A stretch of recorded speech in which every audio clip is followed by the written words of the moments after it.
రవివర్మ గారు, సో ఇప్పటివరకు అసలు అఫిలియేట్ మార్కెటింగ్ ఏ విధంగా చేసుకోవాలి? అఫిలియేట్ మార్కెటింగ్ ద్వారా ఎంత సంపాదించుకోవాలనే విషయాల గురించి క్లియర్‌గా చెప్పారు. అయితే చాలామందికి వచ్చే డౌట్ ఏంటంటే, అఫిలియేట్ మార్కెటింగ్‌ని కెరీర్‌గా తీసుకోవచ్చా? ఎందుకంటే చాలామంది అన్‌ఎంప్లాయిడ్ పీపుల్ ఉంటారు. తర్వాత హౌస్ వైఫ్స్ ఉంటారు కదా! సో అటువంటి వాళ్ళు మరి దీని మీద ఫుల్ టైమ్ వాళ్ళ యొక్క సమయాన్ని కేటాయించొచ్చంటారా? చేయొచ్చు. డెఫినెట్‌గా చేయొచ్చు. కాకపోతే కొన్ని పాయింట్స్ మీరు దృష్టిలో పెట్టుకోవాలి. ఒకటి ఒకవేళ ఆల్రెడీ జాబ్ ఉంటే అది చేస్తూ ప్యారలల్‌గా చేయమని చెప్తా. నా సజెషన్ అది. అలా రూల్ ఏం లేదు. మీరు ఫుల్ టైమ్ తీసుకోవచ్చు. కాకపోతే ఇందాక చెప్పినట్టు ఒక ప్రాసెస్ ప్రకారం చేస్తే మీకు హైయర్ రిటర్న్స్ ఉంటాయి. మంచి ఎక్కువ కమిషన్స్ వచ్చేలా ప్లాన్ చేసుకోవచ్చు. ఒక నిష్ సెలెక్ట్ చేసుకోవటం, దానికి ఒక వెబ్‌సైట్ గానీ, యూట్యూబ్ ఛానల్ గానీ రన్ చేయటం, లేదా 2 రన్ చేయటం, దానికి ఎక్కువ వ్యూవర్స్ వచ్చేలా చూసుకోవటం, అలా లింక్స్ ద్వారా సేల్స్ వచ్చేలా చూసుకోవడం. ఇదంతా జరగడానికి కొంచెం టైం పడుతుంది. సో ఈరోజు అఫిలియేట్ స్టార్ట్ చేస్తాను, నాకు నెక్స్ట్ డే నుంచి ఇన్కమ్ వచ్చేయాలంటే రాదు, అవ్వదు. అందుకని ఒకవేళ ఆల్రెడీ జాబ్ ఉన్న వాళ్ళైతే ప్యాసివ్‌గా చేసుకోమని చెప్తాం. యాక్టివ్ ఇన్కమ్, ప్యాసివ్ ఇన్కమ్ అంటాం. మీకు ఐడియా ఉండి ఉంటుంది. సో రెగ్యులర్‌గా చేసే జాబ్ అయితే యాక్టివ్ ఇన్కమ్ అంటాం. అప్పుడప్పుడు టైం స్పెండ్ చేసేది ప్యాసివ్ ఇన్కమ్ అంటాం.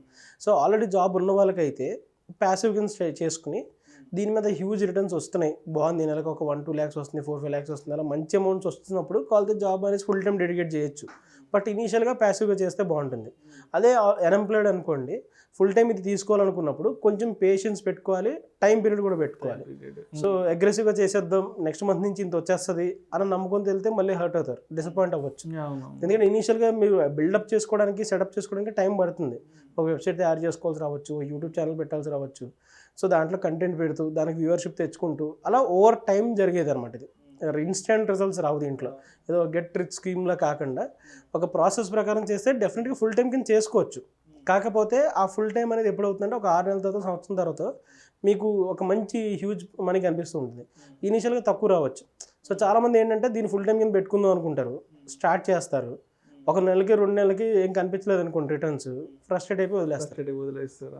అవ్వట్లేదు, ఇది రావట్లేదు, ఈ చిరాకులు మొదలైపోతాయి. ఎందుకంటే మీరు ఎక్వైర్మెంట్ ఎంత, మంత్లీ ఎక్స్పెన్సెస్ ఎంత, అవి మనం ఒక 6 మంత్స్ వరకు సస్టైన్ చేయగలమా, దీని నుంచి రెవెన్యూ లేకపోయినా అన్న ఒక ఆలోచనతో ప్లాన్ చేసుకుని ఫుల్ టైం చేస్తే ఇబ్బంది ఉండదు.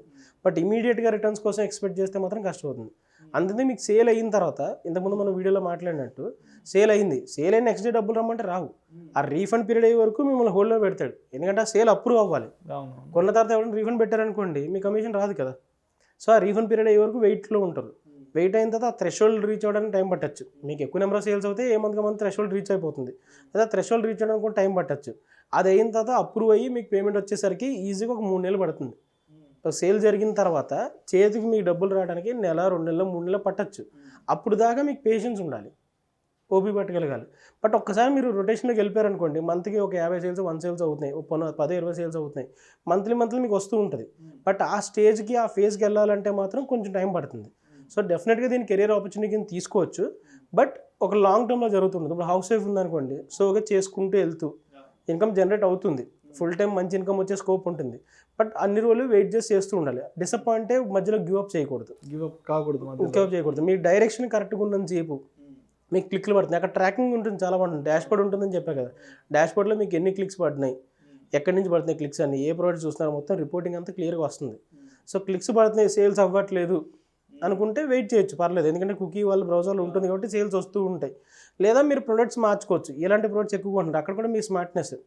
ఇప్పుడు ఫుల్ టైం తీసుకున్నప్పుడు దాని మీద ఎక్కువ ఇన్కమ్ ఎక్స్పెక్ట్ చేస్తాం, కెరీర్ కింద పెట్టుకుంటున్నాం కాబట్టి. సో ఎలాంటి ప్రొడక్ట్స్ బాగా వెళ్తున్నాయి మార్కెట్లో, ఎలాంటి ప్రొడక్ట్స్ వెళ్ళట్లేదు. ఇప్పుడు బయట మార్కెట్లో కూడా బూమ్ వస్తూ ఉంటుంది. ఒక్కొక్క టైప్ ఆఫ్ ప్రొడక్ట్స్ మధ్యలో గట్టి కొనేస్తూ ఉంటారు. ఎగ్జాంపుల్, 1 ఇయర్ బ్యాక్ ఒక బియర్డ్ ఆయిల్స్కి ఒక బూమ్ నడిచింది. ఒక 2 ఇయర్స్ బ్యాక్ ప్రతి ఒక్కరు బియర్డ్ ఆయిల్స్ అంతకుముందు పెద్ద సేల్ ఉండేది కాదు, ఎక్కువ కొనేవారు కాదు. బట్ మధ్యలో ఒక ఫేజ్లో చెత్త కింద కొనేశారు. అలాంటి టైంలో మీరు అలాంటి ప్రొడక్ట్స్ ఫోకస్ చేశారనుకోండి, బూమ్లో ట్రెండింగ్లో ఉన్నాయి, మీకు అందంగా మంచి సేల్స్ వస్తుంటాయి. లేదా మధ్యలో ఒక టైంలో ఫిజెట్ స్పిన్నర్స్ అని చెప్పి ఇట్లా రోల్ చేసిన స్పిన్నర్స్ కొనేవారు. 2016-17 ఎగ్జాక్ట్లీ ఒక టైంలో ప్రతి ఒక్కరి చేతిలో ఉండేది. హ్యూజ్ సేల్స్ జరిగేవి, దానికి లక్షల్లో సేల్స్ అయ్యేవి, ప్రతి ఒక్కరు కొనేవారు అది. ఇప్పుడు అసలు దాని గురించి ఎవరు మాట్లాడరు. అలా మార్కెట్లో ఏ ప్రోడక్ట్ ట్రెండింగ్లో ఉంది, దాని తగ్గట్టు మీరు చేసుకుంటే మంచి రిటర్న్స్ వస్తాయి. అలా ఫుల్ టైం తీసుకునే వాళ్ళు ఆ రేంజ్లో ఆలోచన చేయగలగాలి. అలా ప్లాన్గా చేసుకుంటే డెఫినెట్గా దీన్ని ఫుల్ టైం ఆపర్చునిటీని తీసుకోవచ్చు, కెరియర్ కింద బాగుంటుంది. But you have to grow to that level. ఆ లెవెల్కి మీరు గ్రో అవ్వాలి, దానికి టైం పడుతుంది, దానికి పేషెన్స్ కావాలి, దానికి కావాల్సిన స్కిల్ ఒకటి నేర్చుకుంటూ ఉండాలి. ఇప్పుడు వెబ్సైట్కి ఎంత ఎక్కువ ట్రాఫిక్ వస్తే అన్ని ఎక్కువ క్లిక్లు పడితే అన్ని ఎక్కువ సేల్స్ అవుతాయి. సో అంత వెబ్సైట్కి ట్రాఫిక్ రావాలంటే మన సైట్ బాగుండాలి, అంటే వెబ్సైట్కి సంబంధించిన స్కిల్ ఇంప్రూవ్ చేసుకుంటూ ఉండాలి. కంటెంట్ ఎంత బాగా ఇస్తే జనాలు అంత బాగా చదువుతారు, అప్పుడే మన ఇచ్చిన సజెషన్స్ మీద క్లిక్ చేస్తారు. సో ఆ కంటెంట్ మంచిగా ఇచ్చేలా మీరు ప్లాన్ చేసుకోవాలి. అలా ఒక్కొక్క స్కిల్ బిల్డ్ చేసుకుంటూ చేస్తే డెఫినెట్గా మంచి ఇన్కమ్ ఉంటుంది, ఫుల్ టైంలో కూడా పనికి వస్తుంది. బట్ ఇమీడియట్గా అయితే అవ్వదు. రవివర్మ గారు, ఇప్పుడు మీరు చెప్పినట్టు ఈ అఫిలియేట్ మార్కెటింగ్ చేయాలి అంటే మన వైపు నుంచి ఏదైనా ఇన్వెస్ట్మెంట్ పెట్టుబడి అవసరం అవుతుందా? ఒకవేళ అవసరం అయితే ఎంత ఉంటుందంటారు? ఓకే, ఇక్కడ ఇంకోటి ఏంటంటే మంచి క్వశ్చన్ అడిగారు మీరు. కొన్ని ఆన్లైన్లో కనిపిస్తూ ఉంటాయి, మీరు ఇంత పే చేయండి ఇంత ఏం చేయగలరు, రకరకాల మెసేజ్లు వస్తుంటాయి. ఎర్న్ ఫ్రమ్ హోమ్ డైలీ 30,000-40,000 రకరకాల మెసేజ్లు వస్తుంటాయి, డబ్బులు కట్టమని అంటూ ఉంటారు. అలాంటివి చేయకండి. నా సజెషన్ అయితే అఫిలియేట్ మార్కెటింగ్ ఎక్కడైనా సరే మిమ్మల్ని ఎవరు రూపాయి కట్టమని కూడా అడగరు. ఎవరైనా సరే మీరు ఇంత కడితే మిమ్మల్ని అఫిలియేట్ కింద జాయిన్ చేసుకుంటా అని చెప్తున్నారంటే అది ఖచ్చితంగా స్కామ్ అయి ఉంటుంది. స్కామే. అడ్వర్టైజ్మెంట్స్, మెసేజ్లు, ఈమెయిల్స్ వస్తుంటాయి. నా సజెషన్ అయితే అట్లా జోలికి వెళ్ళద్దు. ఏ ప్రాపర్ కంపెనీ అయినా సరే, కంపెనీ మీకు డబ్బులు ఎప్పుడు వస్తుంది? సేల్ జరిగి సేల్ వాడికి అప్రూవ్ అయ్యి చేతికి డబ్బులు వచ్చాక మీకు దాంట్లో పర్సంటేజ్ వస్తుంది. దానికి ముందు ఎందుకు కట్టించుకుంటుంది? అవసరం లేదు. కంపెనీకి సేల్స్ అవడం కావాలి, ఎక్కువ మంది అఫిలియేట్స్ ఉండడం కావాలి. సో మీ దగ్గర ముందే డబ్బులు తీసుకోవడం కరెక్ట్ కాదు. అసలు మనం చేసేది ఆ డబ్బుల కోసం. ఎగ్జాక్ట్లీ. ఆ డబ్బులు మనం వెళ్ళి వాళ్ళకి రిటర్న్ కట్టడం అనేది అది కరెక్ట్ ప్రాసెస్ కాదు కదా. కరెక్ట్. అందుకనే మీరు ముందు డబ్బులు కట్టే ఏం ఉండవు. ఏ కంపెనీ కూడా ముందు మీరు డబ్బులు కడితే అఫిలియేట్ కింద జాయిన్ చేసుకుంటామని చెప్పదు. సో డబ్బులు కట్టే అవసరం ఉండదు. సో అలా హ్యాండ్ ఆన్ ఇన్వెస్ట్మెంట్ అంటే ఏం అవసరం ఉండదు. కాకపోతే ఇన్వెస్ట్మెంట్ ఎక్కడ కావాలంటే మీ టైం, ఎంత టైం ఇన్వెస్ట్ చేస్తున్నాం, మన టైం వైజ్ ఎఫర్ట్ ఉండాలి. ఒక వెబ్సైట్ తయారు చేస్తున్నాం అనుకుందాం, వెబ్సైట్ యూట్యూబ్ ఛానల్ ఉండాలని మాట్లాడుకున్నాం కదా. అఫిలియేట్ బాగా చేయాలంటే ఏదో ఒక అసెట్ ఉండాలి, మీ దగ్గర డిజిటల్ అసెట్ ఉండాలి. అది గ్రో చేసుకోవడానికి ఎంతో కొంత ఇన్వెస్ట్మెంట్ అవసరం అవుతుంది. అది కూడా హ్యూజ్గా ఏం కాదు. ఒక వెబ్సైట్ తయారు చేసుకోవాలి, మీకు మీరు తయారు చేసుకోగలిగితే ఓకే. మీకు మీరు తయారు చేసుకోగలరు అనుకోండి. ఇప్పుడు యూట్యూబ్లో బోల్డ్ వీడియోస్ వచ్చినాయి. సో ఎవరికి తెలిసిన వాళ్ళు మెంటర్ని కొద్దిగా గైడ్ చేయమని మీకు మీరు వెబ్సైట్ తయారు చేసుకోవచ్చు. ఈ రోజుల్లో వెబ్సైట్ తయారు చేసుకోవడం కష్టం కాదు. వీడియోలు చూస్తే హ్యాపీగా వెబ్సైట్ తయారు చేసేయచ్చు. డౌట్ ఉన్నప్పుడు ఎవరో మెంటర్ లాంటిది, గైడ్ లాంటిది పట్టుకుని చేయించుకోవచ్చు. సో ఆ వెబ్సైట్ తయారు చేసుకోవడం, ఒక వెబ్సైట్ పేరు కొనడం, ఒకటి డొమైన్ నేమ్ అంటాం, సమ్ abc.com అని ఉంటుంది కదా, ఆ పేరు మీరు బుక్ చేసుకోవాలి, కొనుక్కోవాలి. దానికి ఒక 1,000 రూపీస్ ఎంత ఉంటుంది, సంవత్సరానికి 800-1000 రూపాయలు ఉంటుంది. సో అదొక ఇన్వెస్ట్మెంట్ అవుతుంది. అలాగే హోస్టింగ్ స్పేస్, వెబ్సైట్ పెట్టడానికి స్థలం లాంటిది కొనాలి, దానికి 3,000-4,000 ఎంత అవుతుంది. అలా చిన్న చిన్న ఇన్వెస్ట్మెంట్స్ ఉంటాయి ఖచ్చితంగా. ఇనిషియల్గా కొంత అమౌంట్ పెట్టుకోవాలి మనం. ఉంటుంది. ఇలా చిన్న చిన్న ఖర్చులు ఉంటాయి. అలా హ్యూజ్గా ఏమి ఉండదు. 50,000 లక్షలు అలా ఇన్వెస్ట్మెంట్ అక్కర్లే. ఒక డొమైన్ కొని ఒక సైట్ పెట్టడానికి, లేదా యూట్యూబ్ వీడియో చేస్తున్నారు, ఒక ఫోను, దానికి ఒక చిన్న ట్రైపాడ్, వీడియో చేయడానికి, ఇలాంటి చిన్న చిన్న ఇన్వెస్ట్మెంట్స్ ఉంటాయి ఖచ్చితంగా. ఆ ఇన్వెస్ట్మెంట్ ఎంత అనేది మీరు ఏం చేస్తున్నారన్న దాన్ని బట్టి మారుతుంది. ఇప్పుడు వెబ్సైట్ ద్వారా చేస్తున్నారనుకోండి, వెబ్సైట్ తయారు చేయడానికి ఎంత అవుతుంది, కంటెంట్ రాసుకోవడానికి మీకు ఎంత అవుతుంది, అలా చిన్న చిన్న ఇన్వెస్ట్మెంట్స్ ఉంటాయి. అది 5,000 అవ్వచ్చు, 10,000 అవ్వచ్చు, 20,000 అవ్వచ్చు. మీరు చేసే స్కేల్ని బట్టి ఇన్వెస్ట్మెంట్ అవసరం అవుతుంది. అది మీకు ఇంకోళ్ళు కట్టి ఇన్వెస్ట్మెంట్ కాదు, అది మీరు గుర్తుపెట్టుకోవాలి. ఇన్వెస్ట్మెంట్ అంటే వెబ్సైట్కి ఇంత కట్టాలి అలా కాదు. ఇన్వెస్ట్మెంట్ అంటే మీకోసమే మీరు వెబ్సైట్ తయారు చేసుకోవడానికి ఇంత అని, లేదా యూట్యూబ్ ఛానల్ పెట్టడానికి చిన్న ఎక్విప్మెంట్ ఏదో కొనుక్కోవడం, అలా మీ అవసరం తగ్గట్టు మీరు ఇన్వెస్ట్ చేసుకోవాలి తప్ప వెబ్సైట్లు కట్టేది, ఇన్వెస్ట్ చేసేది ఏముండదు. సో ఒక రకంగా చూస్తే జీరో ఇన్వెస్ట్మెంట్ చేయొచ్చు, కానీ చిన్న చిన్న ఖర్చులు అయితే ఉంటాయి. వెబ్సైట్ తయారు చేయడానికో లేకపోతే ఇంకో దానికో చిన్న చిన్న ఖర్చులు ఉంటాయి. అదే కొంతమంది ఉంటారు ఫేస్బుక్ గ్రూప్ నడుపుతూ చేస్తూ ఉంటారు, అలాగే ₹1 కూడా ఇన్వెస్ట్మెంట్ అవసరం లేదు. ఫేస్బుక్లో గ్రూప్ తయారు చేస్తారు, అదే పేజ్ తయారు చేస్తారు.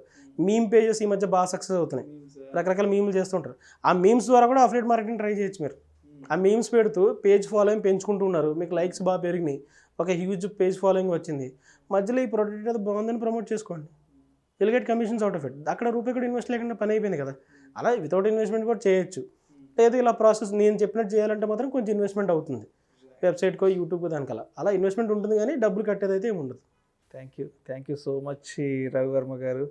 ఈ అఫిలియేట్ మార్కెటింగ్ని కెరీర్గా తీసుకోవచ్చా, తీసుకోకూడదా, దీని మీద ఎంత సమయం కేటాయించాలి, అదేవిధంగా అఫిలియేట్ మార్కెటింగ్ చేయాలి అంటే ఇనీషియల్గా ఎంత ఇన్వెస్ట్మెంట్ అవసరం అవుతుంది అనే టాపిక్స్ గురించి ప్రేక్షకులకు మీ విశ్లేషణ ద్వారా డీటెయిల్గా తెలియజేశారు. Thank you so much sir. Thank you.